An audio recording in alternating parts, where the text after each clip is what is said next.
ಹೋಗಿದ್ದಾರೆ ಆಚೆ, ಅಮ್ಮ ಇಣುಕ್ತಿದ್ದಾರೆ ಇಲ್ಲಿಂದ ನೋಡಿ ರಂಬೋಟ.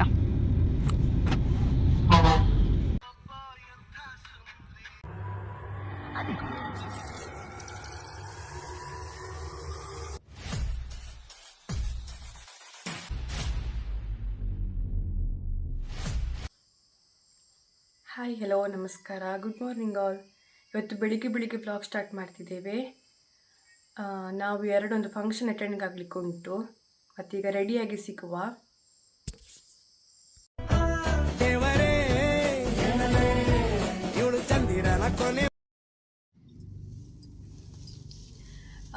ನಾನು ವ್ಲಾಗನ್ನು ಕಂಟಿನ್ಯೂ ಮಾಡ್ತಿದ್ದೇನೆ. ಎಲ್ಲ ರೆಡಿಯಾಗಿ ಆಗಿದೆ. ಒಂದು GRWM get ready with me ಮಾಡಲಿಕ್ಕೆ ಇತ್ತು, ಒಂದು ಶೂಟ್. ಹಾಗೆ ಅದನ್ನು ಮಾಡಿದ್ವಿ. ಹಾಗೆ ನನಗೆ ಟೈಮ್ ಸಿಗಲಿಲ್ಲ ಈ ವ್ಲಾಗನ್ನು, ಹಾಗೆ ಕಂಟಿನ್ಯೂ ಮಾಡ್ತಿದ್ದೇನೆ. ನೋಡಿ ಫ್ರೆಂಡ್ಸ್, ಅಪ್ಪ ಇಲ್ಲಿಗೆ ಹೋಗಿದ್ದಾರೆ ಆಚೆ. ನನಗೆ ಒಂದ್ಸಲ ಒಂದು ಅನುಭವ ತುಂಬ ಕಾಮಿಡಿ ಆಗಿತ್ತು. ನಾನು ಅವಾಗ ನನ್ನ ಇನ್ನೊಂದು ಕಾರ್ ಇತ್ತು, ಅದು ಬೆಂಗಳೂರು ಪಾಸಿಂಗ್ ಕಾರು, K05 ಅಂತ ಇತ್ತು. ನಾನು ಮಂಗಳೂರಿಂದ ಬರಬೇಕಾದ್ರೆ ಖಾಲಿ ಬರ್ತಿದ್ದೆ. ಬಸ್ ತುಂಬ ರಶ್ ಇತ್ತು, ಜನಗಳು ತುಂಬ ನಿಂತಿದ್ರು. ಯಾರಾದರೂ ಬೀಸರೊಳಗೆ ಬರೋರಿದ್ದರೆ ಬೀಸರು ಅಂತ ಕರೆದೆ. ಒಬ್ಬರದ್ದು ಅಲ್ಲಿ ಕರೆದು ಕೇಳಿದೆ, ಬರ್ತೀರಾ ಅಂತೇಳಿ. ಬೀಸರು ಅಂತ ಹೇಳಿದೆ ಅಷ್ಟೇ. ಅಷ್ಟೊತ್ತಿಗೆ ಓಡಿ ಬಂದು ಒಬ್ಬ ಹೇಳಿದ, ಸ್ಟ್ರೈಟ್ ಹೋಗಿ 20 ಕಿಲೋಮೀಟರ್ ಇದೆ ಅಂತ ಹೇಳ್ದ. ನನಗೆ ಆಯಿತು, ಅಯ್ಯೋ ನಾನೇನು ಕೇಳಿದೆ, ಇವನೇನು ಹೇಳ್ತಿದ್ದಾನೆ, ಅಯ್ಯೋ ಆಯ್ತಪ್ಪ ಅಂತೇಳಿ ನಮಸ್ಕಾರ ಮಾಡಿ ಬಂದುಬಿಟ್ಟೆ. ಹಸಿವಾಗ್ತಿತ್ತು, ಹಾಗೆ ನಾವು ಹೋಟೆಲ್ ಅಲ್ಲಿಗೆ ತಿನ್ನಲಿಕ್ಕೆ ಬಂದಿದ್ದೇವೆ. ನನಗೆ ಮದುವೆ ಫಂಕ್ಷನಿಗೆ ಹೋಗಿ ಟಿಫಿನ್ ಮಾಡುವಷ್ಟು ಆಗಲಿಲ್ಲ. ಇಲ್ಲೇ ಅದಕ್ಕೆ ಹೋಟೆಲಿಗೆ ಬಂದು ಈಗ ತಿಂಡಿ ತಿಂದು ಹೋಗ್ತಾ ಇದ್ದೇವೆ. ಇವ್ರು ಮತ್ತು ಮಗ ಬಿಲ್ ಕೊಟ್ಟು ಬರ್ತಾ ಇದ್ದಾರೆ. ಈಗ ಮಡಿಕೇರಿ ಘಾಟಿಯಲ್ಲಿ ಹೋಗ್ತಾ ಇದ್ದೇವೆ.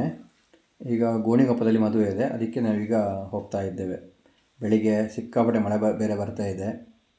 ಈಗ ಇಲ್ಲಿ ಒಳ್ಳೆ ನೋಡಿ, ಇಲ್ಲೊಂದು ಫಾಲ್ಸ್ ಇದೆ.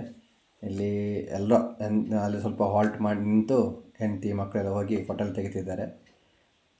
ಈಗ ತುಂಬ ಚೆನ್ನಾಗಿದೆ, ಫುಲ್ಲಿತ್ತು, ನೀರು ಬರ್ತಾ ಇದೆ. ಇವಾಗ ನಾವು ಭಾಗಮಂಡಲಕ್ಕೆ ಹೋಗುವ ರೋಡಲ್ಲಿ ಹೋಗಿ, ಅದು ಶಾರ್ಟ್ ಕಟ್, ಮಡಿಕೇರಿ ಹೋಗೋದು ನಾವು ಹೋಗ್ಬೋದು ನಾವು. ಹಾಗೆ ಗೋಣಿಗೊಪ್ಪ ರೋಡಿಗೆ ಟಚ್ ಆಗುತ್ತೆ ಅದು. ಆಮೇಲೆ ವಿರಾಜಪೇಟೆ ಆಗಿ ಮುಂದೆ ಗೋಣಿಗೊಪ್ಪಗೆ ಹೋಗಬೇಕು.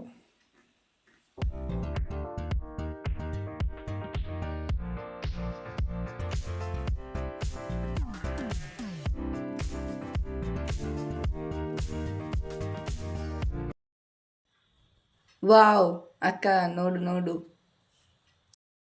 Wow, super place. ನಮ್ಮ ಊರಲ್ಲಿ ಗದ್ದೆ ಉಂಟು, ಬಟ್ ಇಷ್ಟೊಂದಿಲ್ಲ. ಫುಲ್ಲು ಗದ್ದೆನೇ ಉಂಟು, ಸೂಪರ್ ಉಂಟು. ನಾವು ಫಸ್ಟಿಗೆ ಹೋಗುವಾಗ ಬಿಸ್ಕುಟ್ ರೊಟ್ಟಿ, ದೂದ್ ಪೇಡ ಮತ್ತು ಕಾಫಿ ಕುಡಿದೆವು.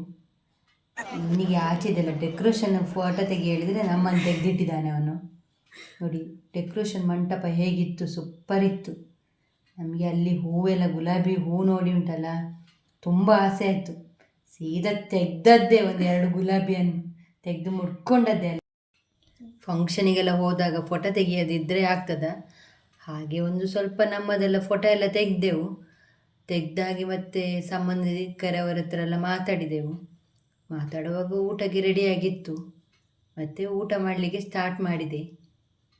ಸ್ವೀಟ್, ಕಾಜು ಬರ್ಫಿ, ಪಾಯಸ, ಹೋಳಿಗೆ ಇತ್ತು. ಊಟ ಮಾತ್ರ ಭರ್ಜರಿ ಇತ್ತು. ಈಗ ಒಂದು ಮದುವೆ ಫಂಕ್ಷನ್ ಅಟೆಂಡ್ ಮಾಡಿ ಬಂದಾಯಿತು. ಈಗ ಇನ್ನೊಂದು ಮದುವೆ ಫಂಕ್ಷನ್ ರಿಸೆಪ್ಷನಿಗೆ ಹೋಗ್ಲಿಕ್ಕೆ ಉಂಟು. ನೋಡಿ, ಅಪ್ಪ ರಂಬೋಟ ತರ್ತಿದ್ದಾರೆ. ಅಮ್ಮನಿಗೆ ತುಂಬ ಆಸೆ ಆಗ್ತಿತ್ತಂತೆ, ಹಾಗೆ ತರಲಿಕ್ಕೆ ಹೇಳಿದ್ರು, ತರ್ತಾ ಇದ್ದಾರೆ ಅವರು. ನೋಡಿ ರಂಬೋಟ ನೋಡಿ, ಅಮ್ಮ ತಿಂದಿದ್ದಾರೆ. ನಂಗೆ ಇದು ತೆಗಿಲಿಕ್ಕೇನೆ ಬರ್ತಿಲ್ಲ. ನೋಡಿ, ಅಮ್ಮ ತೆಗೆದು ಕೊಟ್ರು. ಅವ್ರಿಗೊಂದು ಬೇಕಂತ ಕೇಳಿ ತಿಂತಿದ್ದಾರೆ. ನೋಡಿ, ಈ ಪ್ಲೇಸಿಗೆ ಈಗ ಒಂದು ಡ್ಯಾನ್ಸ್ ಮಾಡಬೇಕಿತ್ತು, ಹಾಗಾಗಿ ಇಲ್ಲಿಗೆ ಬಂದಿದ್ದೇವೆ. ಹೇಗುಂಟು ಪ್ಲೇಸ್?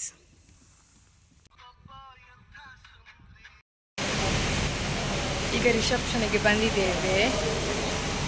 ಸ್ವಲ್ಪ ಬೇಗ ಆಯಿತು ಬಂದದ್ದು. ಅಲ್ಲಿಂದ ಗೋಣಿಕೊಪ್ಪದಿಂದ ಈಚೆಗೆ ಬಂದದ್ದು ನಾವು.